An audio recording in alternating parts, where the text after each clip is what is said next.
r/NoSleep. Posted by u/horror, junkie123. I'm a freshman at a small university. Everyone in my dorm follows a strange set of rules. What do you think of when you picture an average college experience? Probably tons of alcohol, wild parties, and the occasional trashy hookup, right? I've had my fair share of all that, sure. But my college experience has been anything but average. And it's all thanks to a strange list of rules that my dorm administered. Thanks for helping me get my stuff moved in. You really didn't have to do that. What's your name again, by the way? Sorry, my short-term memory is kinda shit. Anytime, man. I figured if we're gonna be living together for the rest of the year, it couldn't hurt to help you out a bit. The name's Joshua, nice to meet you. Again, he said, extending his hand. Definitely. I'm Clayton, in case you forgot, I replied, accepting his handshake. Well, Clayton, how's it feel to officially be a college freshman? Pretty cool, huh? I mean, I guess. I'd feel a lot cooler right now if I'd started in the fall like everybody else. Kinda. Hey! New kid on the block. Welcome. A boy who appeared to be about my age had seemingly materialized out of thin air, nonchalantly leaning against our open door. He sported an old-school Justin Bieber cut, you know the one I'm referring to, along with a black, long-sleeve Nirvana shirt and ripped jeans. Something felt off about him, but I couldn't put my finger on it. Thanks. It's, nice to meet you. Once. Joshua, have you gone over the list with him yet? I glanced over to my new roommate, slightly perturbed at our visitor's repeated interruptions. Nice to see you too, Bryson. I'll do it later. The guy just got the last of his things moved. At least give him a chance to settle in. Bryson shot him a death glare. His entire aura exuded a malevolence that I'd never felt the likes of in my entire life. The sheer depravity of it sent a chill undulating down my spine. Or now. Now is good, Josh conceded, standing from his bed and ushering me into the hallway. Hey, what gives? I hissed into Josh's ear as I hesitantly followed behind the pair. You'll find out. Gee, thanks, Captain Obvious. Bryson led us to a bulletin board in the common area.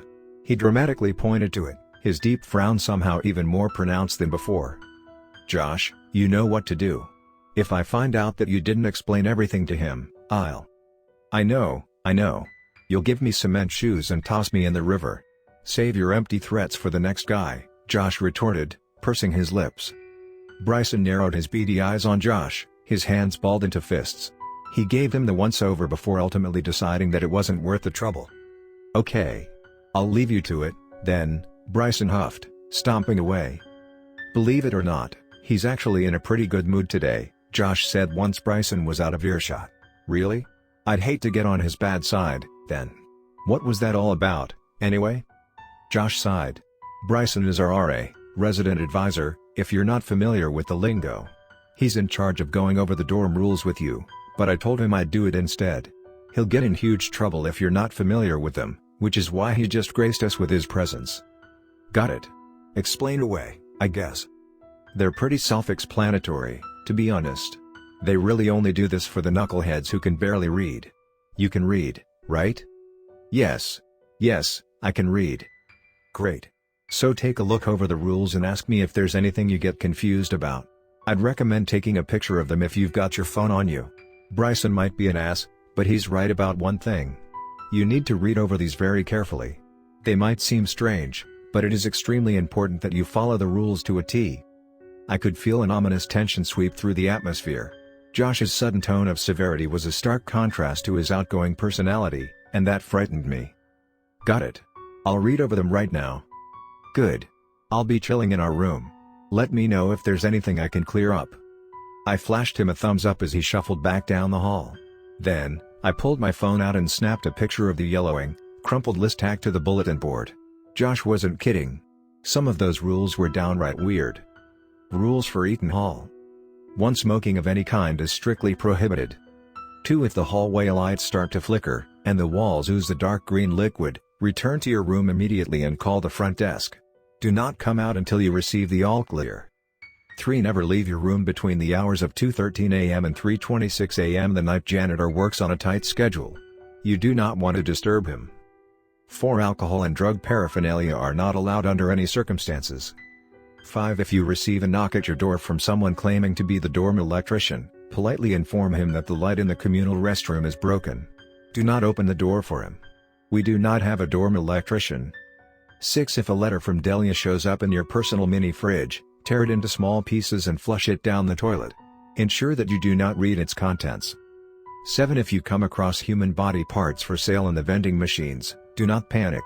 Inform the front desk, and they will be properly disposed of. No, they are not real human body parts. 8. All guests must sign out before 11 p.m. 9. Do not speak directly to the little girl in the lobby. Nothing good will come of it. 10. If a man wearing an outdated bowler hat enters the laundry room while you are using it, do exactly as he says. Failure to do so will result in severe consequences. 11. If you hear a loud screech from directly outside your window, lie flat on your stomach and cover yourself with your blankets. Do not remove them until you hear your door shut. No peeking. 12. Most importantly, have fun. Here at Sutherland University, we take pride in providing a stress-free college experience with memories that will last a lifetime. If you have any questions or concerns, please contact your resident advisor. Stay safe. What had I gotten myself into? This had to be some sort of prank. I was pretty gullible, but even I wasn't that easy to fool. Honestly, what could I do, though? Slime oozing from the walls, body parts in the vending machines, no drugs or alcohol? It's not like I was ever going to find myself in a situation where any of those actually applied, right? I slunk back into my dorm room and collapsed on my bed.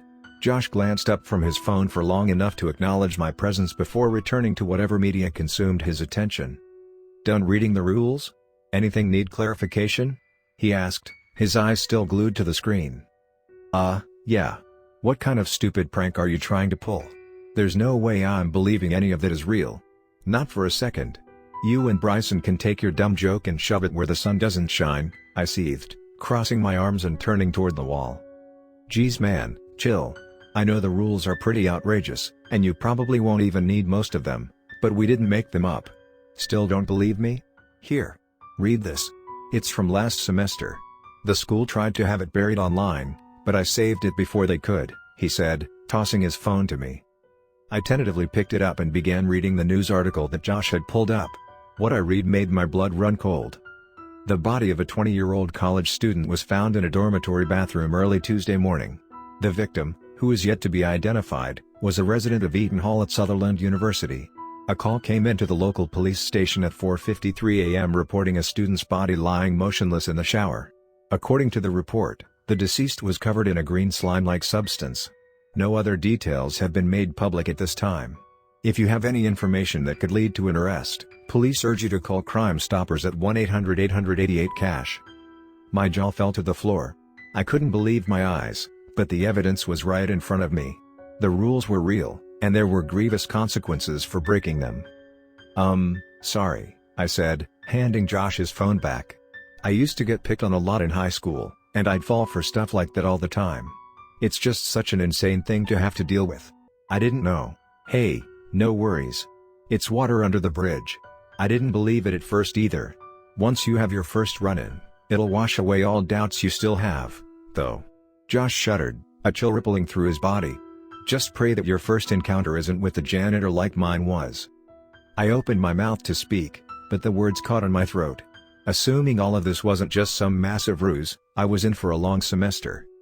I didn't run into any problems until my second week. I was finally finding a decent balance between partying and getting my homework done when it happened. Hey, don't judge me. I was a sheltered kid my whole life.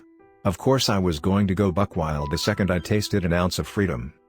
Anyway, Josh and I were on our way back from a house party that had been shut down by the cops, and we weren't exactly sober. By that time, we'd warmed up to each other and formed quite a bond. That bond was broken too soon. But I digress. Nah, dude. You were definitely shooting your shot, the cute blonde chick at the pong table. Don't lie, man. I saw you. Okay, fine. I was. Too bad she has a boyfriend. We were really hitting it off, I admitted, holding the door for my drunken companion. He clumsily stumbled his way through as I followed suit. He looked real mad too when he saw you going after his girl. Shoulda kicked his ass. I might have if he wasn't a foot taller than me. Suddenly, it felt as if a bucket of freezing cold ice water had been dumped onto my back. I could sense a presence. Something sinister that lurked just out of eyesight. I'd been feeling the liquor, but that sobered me up instantaneously. "Hello? Earth to Clay. You just blue screened on me, dude. You good?" Yeah, I think so. Josh, do you feel that? I dunno, like, the anticipation? I feel like something's about to happen, but I don't know what. It's starting to freak me out." "Nah, you sound like a psychic." "I can't feel a thing," he said. I could tell. Josh's cheeks burned a bright red when he drank, a telltale sign that he would be zero help if shit hit the fan. The second the front desk became visible, I knew what was causing that tense feeling. My heart began to pound like a jackhammer in my chest and sweat began to pool above my brow. Because I saw a pair of pitch-black eyes peeking at me from behind the counter. They quickly ducked back out of view almost as rapidly as they'd appeared. "Tell me you saw that. I can't be the only one," I said as we grew closer and closer to the front desk. "Saw what? I think you're losing it, bro." "Nothing. You go on up to the room, okay? I'll meet you up there. I'm gonna grab a snack from the vending machine." "Got it." I watched Josh stagger away, clumsily stomping down the hall. Then, when he was completely out of sight, I cautiously approached the front desk. As I came into full view, I noticed two things. One, to my surprise, there was someone working that night. And two, the little girl was sitting in the chair beside her. Maybe it was the alcohol or maybe I was just feeling chivalrous, but that wasn't the first stupid decision I'd made that night. I should have just walked away. "Hey, how's it going?" I said, flashing a grin to the pretty brunette sitting before me. I immediately regretted it. The little girl stared at me intensely. Her soulless eyes sent a chill rippling down my spine.